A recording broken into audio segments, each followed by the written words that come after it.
الحمد لله رب العالمين والعاقبة للمتقين ولا عدوان إلا على الظالمين والصلاة والسلام على رسوله الكريم اما بعد۔ اللہ تبارک و تعالیٰ پر حمد و ثنا اور اس کے نبی کریم صلی اللہ علیہ وسلم پر بے شمار بے حد بے عدد درود و سلام کے بعد، محترم ناظرین، قصص القرآن کے اس سلسلہ وار پروگرام میں ہم آپ کی خدمت میں حاضر ہیں۔ السلام علیکم ورحمۃ اللہ وبرکاتہ۔ ناظرین کرام، آج کی اس نشست اس ملاقات میں غزوہ تبوک سے متعلق ہماری گفتگو جاری ہے، اور بات پہنچی تھی وہ 3 صحابہ کرام جو غزوہ تبوک میں شرکت کرنے سے پیچھے رہ گئے تھے۔ اللہ تبارک و تعالی نے ان تینوں صحابہ کرام کی توبہ کا ذکر قرآن مجید میں فرمایا، جیسے کہ اللہ تبارک و تعالی کا فرمان وَعَلَى الثَّلَاثَةِ الَّذِينَ خُلِّفُوا حَتَّى إِذَا ضَاقَتْ عَلَيْهِمُ الْأَرْضُ مَا رَحُبَتْ وَضَاقَتْ عَلَيْهِمْ أَنفُسُهُمْ وَظَنُّوا أَن لَّا مَلْجَأَ مِنَ اللَّهِ إِلَّا إِلَيْهِ ثُمَّ تَابَ عَلَيْهِمْ لِيَتُوبُوا إِنَّ اللَّهَ هُوَ التَّوَّابُ الرَّحِيمُ۔ وہ 3 جو خلفوا پیچھے رہ گئے تھے غزوے میں شرکت کرنے سے، اور تم نے ان کا بائیکاٹ کیا، ان سے گفتگو بات چیت کو بند کیا، ایک مدت گزر گئی، ضاقت علیہم الارض ما رحبت، زمین ان کے لیے تنگ ہو گئی، اپنی وسعت کے باوجود زمین تنگ ہو گئی، وضاقت علیہم انفسہم، اور ان کا نفس بھی کیا ہے، اپنے لیے تنگ ہو گیا، وظنوا ان لا ملجأ من اللہ الا الیہ، اور ان کا اس بات پر یقین ہو گیا کہ ہمارے ساتھ کوئی اچھا معاملہ اگر ہوگا بھی تو وہ اللہ ہی تبارک و تعالیٰ کرے گا، اور ہمارا اس پر یقین ہے۔ ان اللہ هو التواب الرحیم، یقیناً اللہ تبارک و تعالیٰ بہت ہی زیادہ توبہ قبول فرمانے والا ہے اور بہت ہی زیادہ معاف کرنے والا ہے۔ یہ آیت، اس کی کیا قصہ ہے، اس پر جو ہے بات گزر چکی ہے حضرات، لیکن اگر ہم آگے اور بڑھیں تو اللہ تبارک و تعالیٰ نے مزید اور غزوہ تبوک ہی سے متعلق فرمایا قرآن مجید میں لَقَدْ تَابَ اللَّهُ عَلَى النَّبِيِّ وَالْمُهَاجِرِينَ وَالْأَنصَارِ الَّذِينَ اتَّبَعُوهُ فِي سَاعَةِ الْعُسْرَةِ مِنْ بَعْدِ مَا كَادَ يَزِيغُ قُلُوبُ فَرِيقٍ مِّنْهُمْ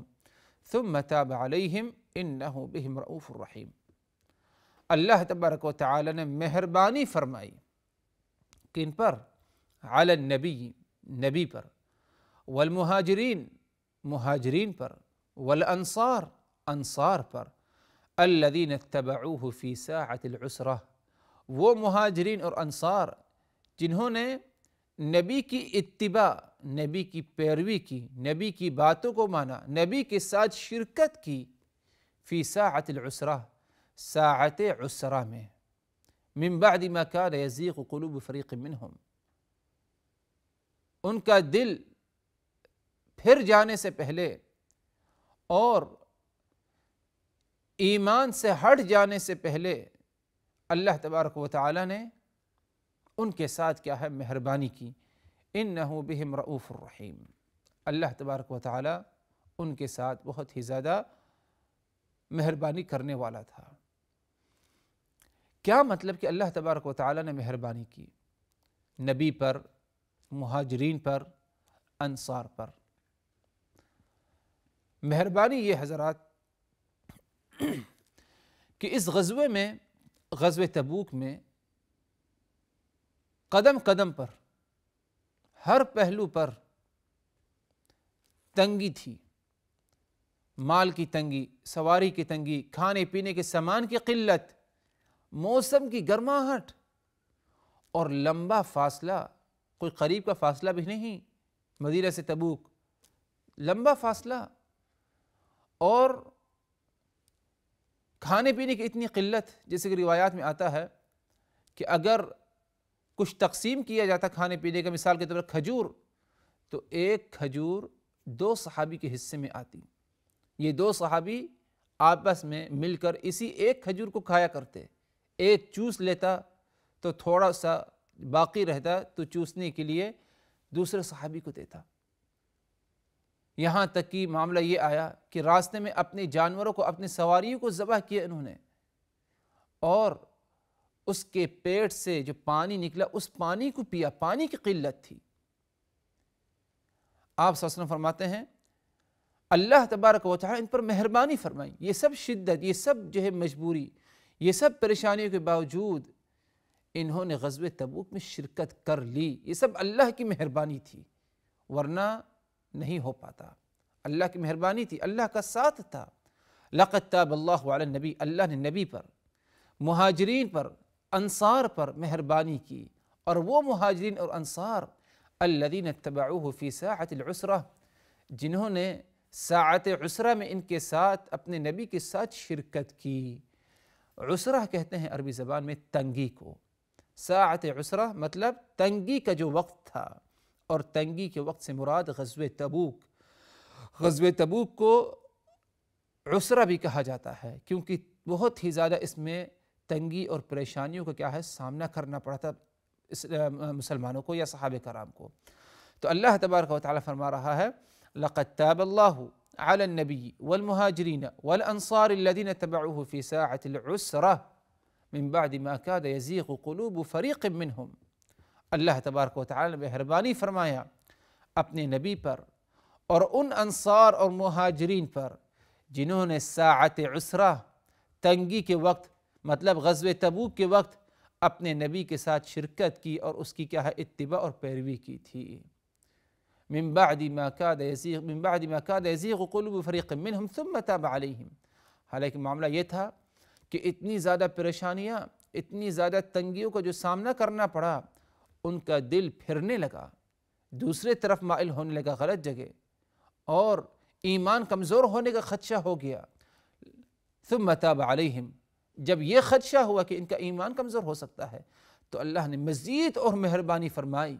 اور ان کے دلوں کو مضبوط کر دیا ایمان پر، ان کے دلوں کو مضبوط کر دیا ایمان پر۔ تو یہ ایک بہت بڑی مہربانی اور ایک بہت بڑی عنایت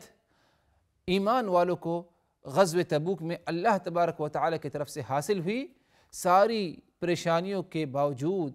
اور ہر قسم کی مختلف قسم کی تنگیوں کے باوجود اللہ تبارک و تعالی نے ان کے دلوں کو غزوہ تبوک میں کیا ہے مضبوط رکھا، ان کے قدموں کو جما دیا، ورنہ اگر اللہ تبارک و تعالی کی عنایت، اللہ تبارک و تعالی کی مہربانی نہ ہوتی تو پتہ نہیں کہ صحابہ کرام کے ساتھ جو ہے کیا معاملہ کیا ہے پیش آتا۔ تو یہ اللہ تبارک و تعالی کی طرف سے ایک اہم مہربانی اور ایک اہم انعام تھا جو غزوہ تبوک میں ایمان والوں کو اور صحابہ کرام کو اور اسی طرح نبی پاک صلی اللہ علیہ وسلم کو حاصل ہوا۔ تو المہم حضرات، یہ تھے وہ صحابہ کرام جنہوں نے رسول اللہ صلی اللہ علیہ وسلم کے ساتھ اس غزوے میں شرکت کی۔ ایک قسم کے ایسے لوگ تھے جنہوں نے غزوہ تبوک میں شرکت کرنے سے اپنے آپ کو پیچھے رکھا نفاق کی بنا پر، یعنی ان کے اندر نفاق تھا، منافقین تھے جو کہ بظاہر زبان سے اپنے آپ کو ایمان والا کہتے تھے، زبان سے اللہ اس کے رسول پر ایمان کا دعویٰ کیا کرتے تھے، لیکن حقیقت میں ان کے اندر وہی بدکاری، وہی کفر اور وہی بدعملی تھی جو کہ پہلے ان کے اندر پایا جاتا تھا۔ یعنی صرف کیا ہے ایمان والوں کو دھوکہ دینے کے لیے انہوں نے کیا ہے بظاہر ایمان لے آیا۔ جب غزوے میں شرکت کا معاملہ آتا تو ہمیشہ پیچھے رہنے کی کوشش کرتے، اور اسی طرح جب کوئی معاملہ پیش آ جاتا مسلمانوں کی کامیابی کے لیے تو اس کامیابی کو ضائع کرنے کے لیے اور ناکام کرنے کے لیے مختلف قسم کی کیا ہے چال اور مختلف قسم کے طریقے اور حربے کیا ہے اختیار کیا کرتے تھے۔ یہ منافقین غزوہ تبوک میں شرکت کرنے سے کیا ہے پیچھے رہ گئے، اور اللہ تبارک و تعالی نے سورہ توبہ میں مختلف مقامات میں ان کے اس نفاق کا جو کہ غزوہ تبوک میں شرکت کرنے سے پیچھے رہ گئے تھے، اللہ نے اس کا ذکر فرمایا۔ ارشاد باری تعالی لو كان عرضا قريبا وسفرا قاصدا لاتبعوك ولكن بعدت عليهم الشقة وسيحلفون بالله لو استطعنا لخرجنا معكم يهلكون أنفسهم والله يعلم إنهم لكاذبون۔ اے نبی، لو کان عرضا قریبا، اگر مال غنیمت قریب ہوتا، وسفرا قاصدا، اور سفر بھی قریب ہوتا، درمیانی ہوتا، دور کا نہ ہوتا، لاتبعوک، تو یہ تمہاری اتباع ضرور کرتے، تمہارے ساتھ غزوے میں شرکت ضرور کرتے۔ مطلب یہ کہ اگر غزوہ جو ہوتی وہ قریب تھی اور مال غنیمت آسانی سے حاصل ہو جاتا، اس کے لیے محنت نہ کرنے پڑتی، وسفراً قاصدا، اور جو مسافت ہوتی جنگ کی وہ بھی قریب ہوتی یا تھوڑی ہی دور ہوتی، متوسط، کیونکہ تبوک مدینہ سے لمبی دوری پر ہے، لیکن اگر سفر مختصر ہوتا، قریب ہی میں کہیں جانا ہوتا، جیسے احد ہے مثال کے طور پر، لاتبعوک، تو یہ تمہاری اتباع کرتے۔ ولیکن بعدت علیہم الشقہ، لیکن ان کو دوری پسند نہیں آئی، یعنی تبوک تک جانا ان کو یہ ناپسند تھا، ان کو یہ ناپسند تھا۔ وَسَيَحْلِفُونَ بِاللَّهِ لَوْ اسْتَطَعْنَا لَخَرَجْنَا مَعَكُمْ، اور یہ آپ کے پاس آ کر کے قسم بھی کھائیں گے اور کہیں گے کہ اگر ہمارے اندر استطاعت، طاقت ہوتی، لَخَرَجْنَا مَعَكُمْ، تو ہم بھی تمہارے ساتھ غزوہ تبوک میں شرکت کے لیے ضرور جاتے۔ آگے فرمایا اللہ تبارک و تعالی نے، یہلکون انفسہم، یہ اپنے نفس کو، اپنے آپ کو ہلاک کر رہے ہیں۔ کس بات سے ہلاک کر رہے ہیں؟ جھوٹ بول کر اور جھوٹی قسم کھا کر اپنے نفس کو، اپنے آپ کو ہلاک کر رہے ہیں۔ واللہ یعلم انہم لکاذبون، اللہ کو اس بات کا پورا علم ہے، انہم لکاذبون، کہ یہ کیا ہے، جھوٹے ہیں اپنی باتوں میں، یعنی یہ قسم کھا رہے ہیں، اس پر جھوٹ، جھوٹی قسم، اور جو عذر بیان کر رہے ہیں یہ بھی کیا ہے، جھوٹا عذر ہے۔ یہ سب کچھ کر لیں، قسم کھا لیں، عذر بیان کر لیں، لیکن یہ جھوٹے ہیں، اللہ کو اس کا کیا ہے، پورا علم ہے۔ تو اس آیت سے معلوم پڑا کہ منافقین نے ایک عذر یہ بیان کیا تھا اور یہ عذر اپنے دماغ میں رکھا تھا غزوے میں پیچھے رہ جانے کے لیے، کہ بہت دور ہے، ہم ادھر اتنا لمبا فاصلہ نہیں جا سکتے، ہمارے اندر اس کی طاقت نہیں، استطاعت نہیں، مال غنیمت جو ہے بہت دور جا کر حاصل کرنا ہوگا، اس کی استطاعت، طاقت ہمارے اندر نہیں۔ تو اللہ تبارک و تعالی نے فرمایا کہ یہ تمہارے پاس آئیں گے، وَسَيَحْلِفُونَ، اور قسم بھی کھائیں گے، لَوْ اسْتَطَعْنَا لَخَرَجْنَا مَعَكُمْ، اگر ہمارے اندر استطاعت ہوتی، طاقت ہوتی اتنا لمبا سفر کرنے کا، تو ہم تمہارے ساتھ کیا ہے، شرکت ضرور کرتے غزوے میں۔ اللہ نے فرمایا یہلکون انفسہم، یہ اپنے نفس کو ہلاک کر رہے ہیں۔ نفس کو کیسے ہلاک کر رہے ہیں؟ جھوٹی قسم کھا کر، جھوٹ بول کر اپنے نفس کو ہلاک کر رہے ہیں۔ ظاہر سی بات ہے، ایک تو جھوٹ جو کہ ایک مذموم عمل ہے، انسان کے لیے خسارہ ہے جھوٹ بولنا، اور اسی طرح اس جھوٹ پر جھوٹی قسم، یہ مزید اور قبیح اور بدترین گناہ ہے۔ اللہ تبارک و تعالی کی تعظیم کا تقاضا یہ ہے کہ اللہ کے نام کا مذاق نہ ہو، اللہ کے نام کی قسم کھانا ہے تو سچی قسم ہو، نہ کہ جھوٹی قسم ہو۔ اگر جھوٹی قسم ہے تو یہ تعظیم نہیں، بلکہ اللہ تبارک و تعالی کے ساتھ نعوذ باللہ توہین ہے، اور اللہ کی ذات کے ساتھ بے انصافی ہو رہی ہے۔ اور جب انسان ایسا عمل کرے کہ جھوٹ بولے اور جھوٹی قسم کھائے، تو یہ ایسا انسان اللہ کا کچھ نہیں بگاڑتا، اپنے دوستوں کا یا ایمان والے کو کچھ نہیں بگاڑ سکتا، بلکہ جھوٹی قسم کھانے والا اور جھوٹ بولنے والا یہ اپنا ہی نقصان کر رہا ہے، اور وہ اس طرح کہ قیامت والدین اللہ تبارک و تعالی اسے اس کے جھوٹی بات اور جھوٹی قسم کا پورا حساب و کتاب اس کا ہوگا، اور اس کو کیا ہے، اس کا المناک عذاب بھی ہوگا اگر اسی جھوٹ پر اس کی موت آ گئی اور اس نے توبہ استغفار نہیں کیا۔ تو اسی لیے اللہ نے فرمایا کہ یہ منافقین سیحلفون باللہ، اللہ کے نام کی قسم کھائیں گے، لو استطعنا لخرجنا معکم، اگر ہمارے اندر استطاعت ہوتی، طاقت ہوتی، ہمت ہوتی اتنا دور جانے کی، تو ہم بھی تمہارے ساتھ ضرور شرکت کرتے، ضرور جاتے، پیچھے نہیں رہتے۔ لیکن معاملہ کیا ہے، یہلکون انفسہم، یہ اپنے نفس کو ہلاک کر رہے ہیں، یعنی جھوٹ بول کر، جھوٹی قسم کھا کر اپنا ہی نقصان کر رہے ہیں۔ واللہ یعلم انہم لکاذبون، اور اللہ تبارک و تعالیٰ کو اس بات کا پورا علم ہے اور پوری خبر ہے، انہم لکاذبون، کہ یہ لوگ جھوٹے ہیں اپنی باتوں میں، اور غلط باتوں پر، جھوٹ بات پر کیا ہے، قسم کھا رہے ہیں۔ اللہ تبارک و تعالیٰ نے اسی طرح آگے فرمایا سورہ توبہ میں، عفا اللہ عنک لما اذنت لہم حتی یتبین لک الذین صدقوا وتعلم الکاذبین۔ اس آیت میں رسول اللہ صلی اللہ علیہ وسلم کو عتاب ہے، عتاب اس بات پر، عفا اللہ عنک لما اذنت لہم، اے نبی اللہ آپ کو معاف کرے، لما اذنت لہم، آپ نے ان کو پیچھے رہ جانے کی اجازت کیوں دی، یعنی عدم شرکت کی اجازت کیوں دی؟ کیونکہ یہ اللہ کے رسول کے پاس آئے، جھوٹا عذر بیان کیے، قسم بھی کھائے، حالانکہ اللہ کے رسول کو معلوم ہے کہ یہ منافقین ہیں، لیکن بظاہر جو ان کی باتیں تھی، آپ نے اسی بنیاد پر ان کو عدم شرکت کی غزوے میں اجازت دے دی۔ اللہ تبارک و تعالیٰ کی طرف سے عتاب ہے، لما اذنت لہم، آپ نے ان کو اجازت کیوں دی،